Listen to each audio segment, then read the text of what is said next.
এই ছেলেগুলো যারা এইসব করছে তাদেরকে। অভিনেতা দেব সাম্প্রতিক সময়ে সোশ্যাল মিডিয়া এবং ইউটিউবার কন্টেন্ট নিয়ে সৃষ্ট বিতর্কে সরাসরি মুখ খুলেন, বিশেষ করে জনপ্রিয় ইউটিউবার শফিকের ভাইরাল ভিডিও প্রসঙ্গে।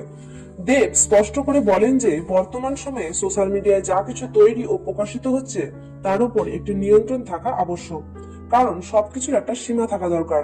তিনি মনে করেন শুধুমাত্র দ্রুত ভাইরাল হওয়ার প্রবণতা থেকে এমন কন্টেন্ট তৈরি হচ্ছে যা সমাজের জন্য ক্ষতিকর।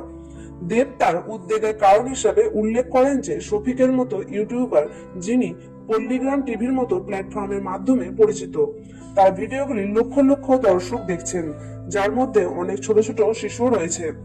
তার প্রশ্ন ছিল, যেসব কন্টেন্টে অনেক সময় বিতর্কিত বা অনুপযোগী উপাদান থাকে সেইগুলি দেখে বাচ্চারা বর্তমানে কি শিখছে এবং এই প্রবণতা সমাজকে কোন দিকে নিয়ে যাচ্ছে। অভিনেতা হিসাবে দেবের এই মন্তব্য মূলত সোশ্যাল মিডিয়ায় কন্টেন্ট ক্রিয়েটরদের নৈতিক দায়বদ্ধতা এবং দায়িত্বশীলতার অভাবের দিকে আঙুল তোলে। আপনি শফিককে নিয়ে কোনো মন্তব্য করতে চাইলে নিচে কমেন্টে অবশ্যই করুন।